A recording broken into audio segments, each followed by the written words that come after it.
I would love to, okay, so let me just let you guys know, I'm going to be taking Jason's workshop, webinar, and I really don't know the details, but I've seen the amazing transformation that the shamanic work has certainly blessed Jason with through the years. So, here we are. Here we are. So the course is called Awaken the... What is it called? That's a good question.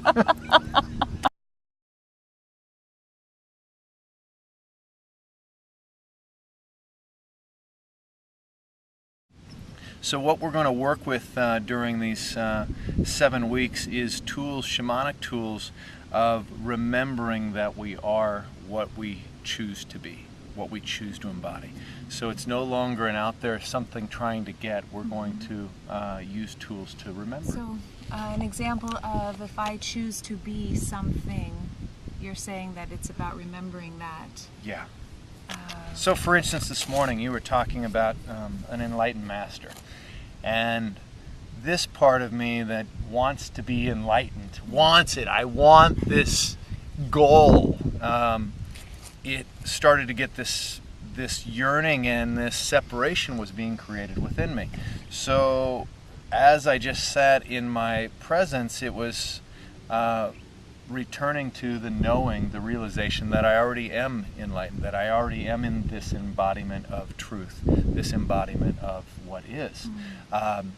So it's just a returning home. Yeah. That experiencing of home. So all of these things of I want to be prosperous, I want to be abundant, I want to be wealthy.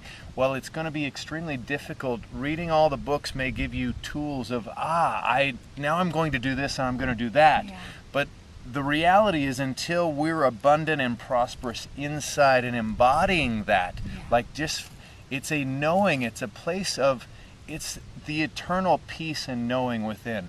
I already am abundant. I am that. Yeah. I am. Yeah. So returning to that place, but it's not the cliche or the idea, it's the experience of that and the trust of that. And the work that we're going to be doing is assisting us to returning to that place.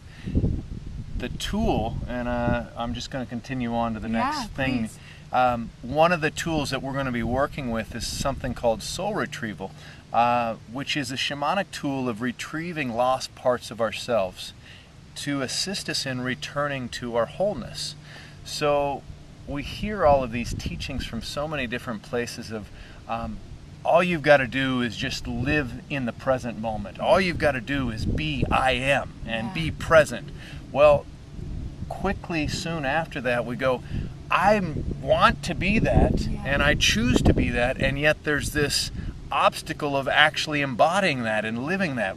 So that gap between the living it and the choosing to be there, that gap is one of the tools of that gap that we're going to use is soul retrieval, that is actually assisting us to becoming more whole.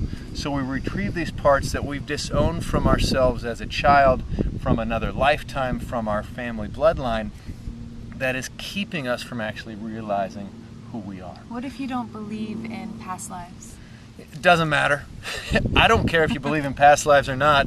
The work is going to go where it's going to go. The past lives, whether you believe in past lives or not, we're in this life, and everything can be accessed from this life. So we've had plenty of binds in this life. I don't tend to go towards past lives unless they just spontaneously show up. So there's plenty of fodder to work with here. And so we work with we discover where we've been bound in our childhood, where we had to disown a part of ourselves, meaning where we have had to pretend we're no longer this part so we can survive in the family nucleus or network or in our childhood friendships, etc. And what's happened is when we've disowned it as a child, we carry that with us the rest of our lives until we realize, I disown this part. I said I don't want this because so long ago. I mean, it's amazing. It's like the things that we leave behind so far behind, and that we have the power to reclaim our gifts today. And that's what we're going to do. We're going to go into what's called the underworld, and we're going to go discover what those traumas were. It's so simple that the work actually happens like this. So people have been asking, I don't have a lot of time to do a lot of homework. The homework's going to be doing you. So this is one of those phenomenal journeys in my life where I actually started to work this stuff, and it was working me. Yeah. And I didn't have to do a lot. I'm so used to doing so much. And this is an opportunity to not do so much and just allow the things to be done, and things just start to pop. I'm excited. Like, it's funny because I'm in the midst. We're launching our webinars, my webinar, his webinar, at the same week. Same week. And I just got such a clear hit that I'm ready to take my journey to the next level. And that this 7-week webinar is definitely aligned for where I am right now. So I just wanted to share some of these nuggets with you, and just grateful. Thank you. My honor. Thanks for doing this. Any nuggets to someone who can't do the webinar but would love a kind of something that they can practice at home?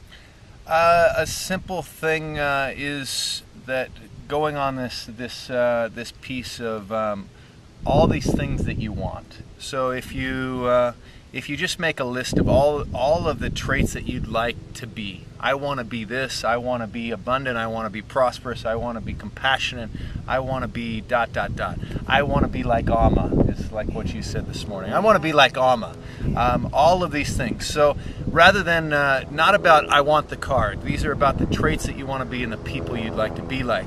Write them all out, and then take another sheet and then just write, I am prosperous, I am abundant, I am Amma, I am enlightened, I am the truth. And then at the bottom, just write, and I invite in anything in the universe that will support me in remembering this. With ease and grace. It's always nice to ask for ease and grace. Yes, aho. Thank you. Yeah, thank you, love. Yay. Yeah. I get to kiss the interviewer. Yes. I get to kiss the Phoenix Master. Yes. Blessings, you. everyone. Mwah.